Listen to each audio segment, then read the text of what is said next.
Friends, விரல் நுனியில் இன்றைக்கி ரொம்ப டேஸ்டியான ஹெல்த்தியான ஒரு ஈவினிங் ஸ்நாக்ஸ் எப்படி பண்ணலான்னு பார்க்கலாம். வாங்க வீடியோக்குள்ளே போகலாம். இதை பார்த்த உடனே ஒரு கேக் மாடலில் இருக்கிறா. உண்மையாகவே பார்க்க மட்டும் இல்லை, டேஸ்ட் பண்ணவும் கேக் மாதிரி தான் இருக்கும். இது மைதா இல்லாமல், அவன் இல்லாமல் ரொம்ப ஈஸியாக செய்ய போகிறோம். எக்கும் கிடையாதுங்க, ரொம்ப ஈஸியாக ஹெல்த்தியாகவும் செய்ய போகிறோம். இது கிட்ஸுக்கு ரொம்பவே பிடிக்கும். கண்டிப்பாக ட்ரை பண்ணி பார்த்துட்டு எப்படி இருந்துச்சுன்னு சொல்லிவிட்டு கமெண்ட் பண்ணுங்கள். இது முழுக்க நம்ம கோதுமை ரவை வச்சு செய்ய போகிறோம். பார்க்க மட்டும் இல்லை, சாப்பிடவும் அவ்வளோ டேஸ்ட்டாக இருக்கும். இதுக்கு தேவையான பொருள் ஒரு கப் கோதுமை ரவையை நம்ம எடுத்துக்கலாம். இந்த கோதுமை ரவையை ஆல்ரெடி அது உதிரியாக தான் இருக்கும். இருந்தாலும் ஒன் டைம் மிக்சியில் போட்டு ஒரு 2-3 தடவை அடித்து எடுத்துக்கோங்க. ரொம்ப பவுடர் கன்சிஸ்டன்சி வேண்டாம், கொஞ்சமாக பிறுபிறுன்னு இருந்தாலே போதும். இதுக்கப்புறம் எந்த கப்புக்கு ரவை அளந்தீங்களோ அதே கப்புக்கு ஒரு கப் நாட்டு சர்க்கரை, ஒரு கப் ஜீனி. நீங்கள் முழுக்கவும் நாட்டு சர்க்கரை போட்டு செஞ்சுக்கலாம். ரவை கூட ஒரு டம்ளர் பால் ஆட் பண்ணி நல்லா ஊற வச்சுக்கோங்க.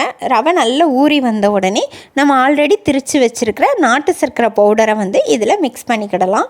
இது எல்லாமே நல்லா மிக்ஸ் ஆகிற அளவு பொறுமையாக கிண்டுங்க. கொஞ்சம் கூட கட்டி இல்லாமல் நல்லா மிக்ஸ் ஆகிற அளவுக்கு கிண்டி விட்டுக்கோங்க. உங்களுக்கு ஏலக்காய் ஃப்ளேவர் பிடிக்கும் அப்படின்னா இதில் ஒரு பிஞ்ச் ஆஃப் ஏலக்காய் பவுடர் ஆட் பண்ணிக்கிடலாம்.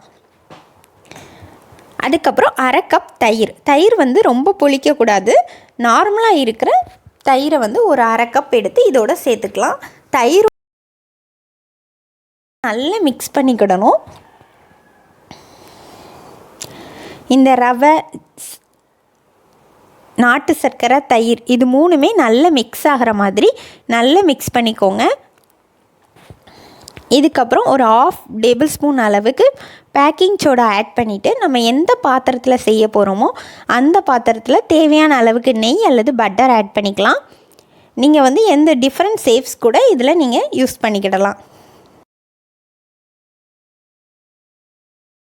நம்ம ரெடி பண்ணி வச்சுருக்கிற மிக்சரை ஈவனாக ஸ்ப்ரெட் ஆகிற மாதிரி ஊற்றிட்டு நம்ம ஆல்ரெடி ப்ரீஹீட் பண்ணி வச்சுருக்கிற குக்கரில் ஒரு 50 மினிட்ஸ் வச்சு எடுத்தோம் அப்படின்னா ரொம்ப டேஸ்டியான சாஃப்டான கேக் ரெடி. இது செய்கிறதுக்கு மிஞ்சி போனால் 15 மினிட்ஸ் தான் ஆகும்.